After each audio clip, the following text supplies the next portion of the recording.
আসসালামু আলাইকুম। আপনারা উপকরণ দেখে বুঝতে পেরেছেন আমি আজকে কি রেসিপি নিয়ে হাজির হয়েছি। এই তো মসুরের পাতলা ডাউল রান্নার রেসিপি নিয়ে আপনাদের সামনে উপস্থিত হয়েছি। এই তো আমি চুলার উপরে ডাউল অ্যাড করলাম এবং সেই সাথে কিছু কাঁচামরিচ এবং কিছু পেঁয়াজ কুচি ও রসুন কুচি অ্যাড করলাম এবং 1 চামচ লবণ এবং 1 চামচ হলুদের গুঁড়া অ্যাড করলাম। এরপর আমি এটাকে একটু নেড়ে দিব এবং সেই সাথে 2 কাপ গরম পানি অ্যাড করলাম।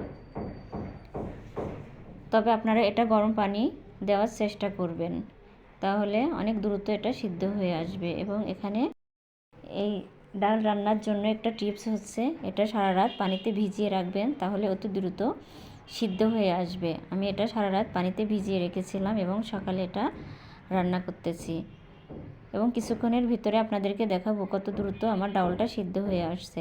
আপনারা যদি এইভাবে সারা রাত পানিতে ভিজিয়ে রাখেন তাহলে অতি দ্রুত ডাউলটা সিদ্ধ হয়ে আসবে এবং এর স্বাদটা অনেকটা বেড়ে যাবে। এবার আমি আবার ঢাকনা দিয়ে কিছুক্ষণের জন্য এটা ঢেকে দিলাম এবং ঢাকনা উঠিয়ে কিছুক্ষণের জন্য নেড়ে দিচ্ছি। এই তো দেখতেই পাচ্ছেন অনেকটা সিদ্ধ হয়ে আসছে। এরপর আমি আবার ঢাকনা দিয়ে কিছু সময়ের জন্য রেখে দিলাম। এরপর আমি ডাল ঘুটনি দিয়ে ঘুটে নিচ্ছি। এর মূল কারণ হচ্ছে এখানে যে কাঁচামরিচের খোসা এবং ডাউলের খোসা থাকে সেগুলো পরিষ্কার হয়ে যায়। দেখতে পাচ্ছেন আমার ডাউলটা কত নিট অ্যান্ড ক্লিন দেখাচ্ছে। এই কারণে আমি এটা ওইভাবে ঘুটে নিয়েছি। আপনারা যদি চান তাহলে এভাবে ডাল ঘুটনি দিয়ে ওইভাবে ঘুটে নিতে পারেন, তাহলে অনেক সুন্দর আসবে ডাউলের কালারটা। দেখতে পাচ্ছেন আমার ডাউলটা কত সুন্দর লাগছে। আমি এখন ডাউলটা নেড়ে দিচ্ছি এবং এতে ফোড়ন দেওয়ার জন্য একটা পাতিলে কিছু পেঁয়াজ কুচি এবং কিছু রসুন কুচি করব এবং এখন আমি এখানে সরিষার তেল কিছু পরিমাণ অ্যাড করলাম। এখন আমি পেঁয়াজ এবং রসুন কুচি অ্যাড করতেছি, দেখতেই পাচ্ছেন আপনারা। এবং এটাকে আমি কিছু সময়ের জন্য নেড়ে নিব এবং কিছুটা লাল লাল হয়ে আসলে এর ভিতরে আমি 3টা শুকনো মরিচ অ্যাড করব।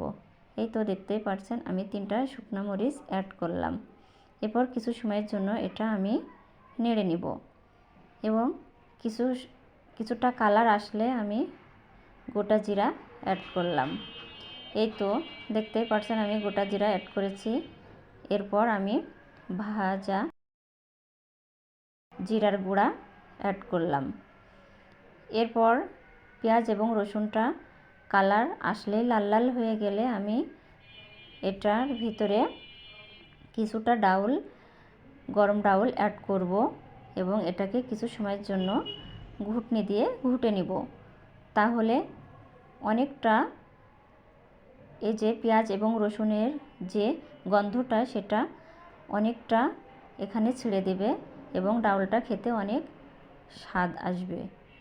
এই যে আমি এভাবে ঘুটে নিচ্ছি আপনাদেরকে দেখানোর জন্য। এবার আমি এটা এই গরম ডাউলের ভিতরে অ্যাড করব।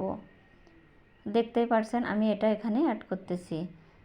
এরপর বুঝতে পারবেন আমার ডাউলের কালারটা কত সুন্দর এসেছে।